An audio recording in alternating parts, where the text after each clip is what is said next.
precise question. Was it fruitful for our nation, for our people? And we celebrate the answer today.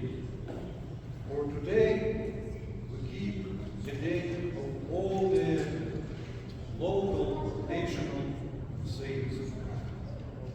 Here we can, for example, people celebrate majority, maybe of Orthodox people, celebrate the saints of North America.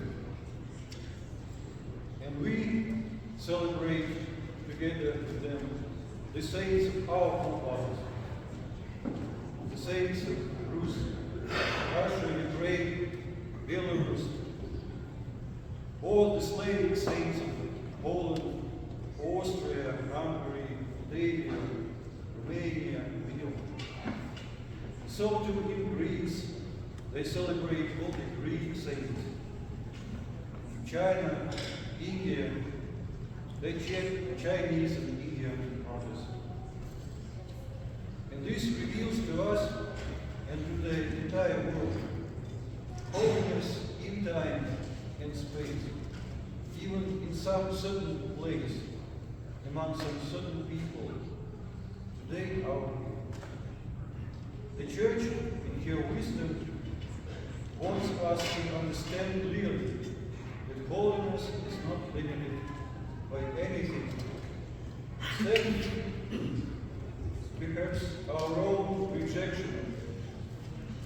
In whatever place we are, in whatever sanctuary we live, neither the special cross of life that we carry, nor our special calling in this life can separate us from the love of God and from life. As we see from the list of all local saints, Russia, America, they include patriarchs, metropolitans, archbishops, bishops, priests, mothers, princes, slaves, righteous monks, pious lay people, men and women, and even children, every possible position and occupation in the church. And in this world is represented in the Feast of All Saints. Saint Patriarch Tikhon, the Enlightener, and then the Confessor, but also the Holy Mother Peter the Immolate, one of the book of sealed Archangels, and then the Holy and Great One. People of every occupation and walk of life. Whatever we do in this life or in the church, we have examples of holiness before us. Looking to them, we are encouraged in times of temptation. But then, what is this holiness? And in the Gospel reading of All Saints, just last Sunday, we heard words that might trouble even faithful churchgoers. Such words: "He who loves father or mother more than me is not worthy of me.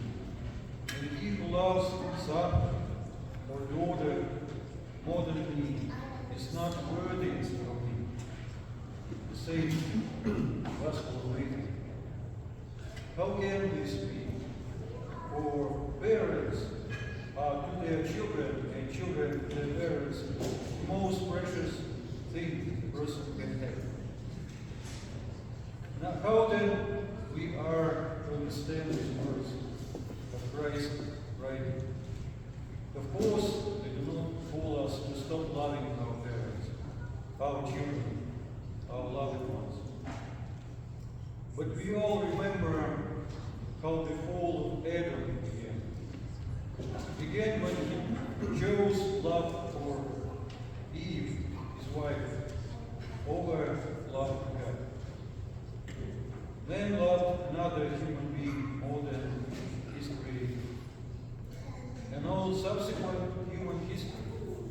shows again and again many sins and transgressions were committed allegedly out of love. Husband, wife, children, people. And today's gospel reading is no less a trial. The Lord said to them, "Follow me, and I will make you fishers of men." And they immediately left their nets and followed him. The other apostles, they left their nets, boats, and their farm.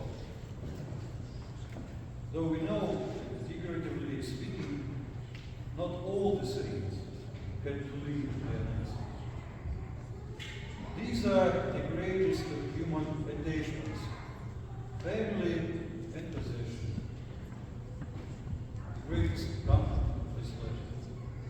It was precisely these two that once prompted the Lord to declare 2 times.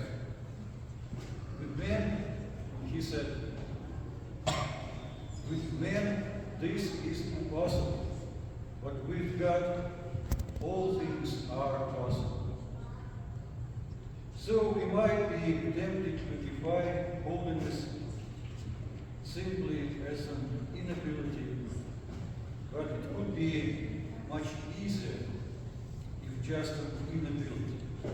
But it is more than that. It's more precisely, it is a resistance, an active resistance to the temptation to fill our life with anything except God. Or it is the voluntary suffering of pain and fear, of always carrying a dissatisfaction with our natural life, always an incompleteness, a fearful and uncomfortable gap in our natural sacred bond, sometimes creating ourselves, where we would store up our earthly security.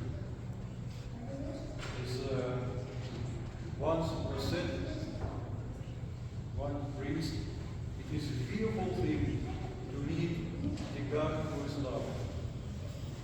So it is the refusal to let ourselves be satisfied with any kind of natural things.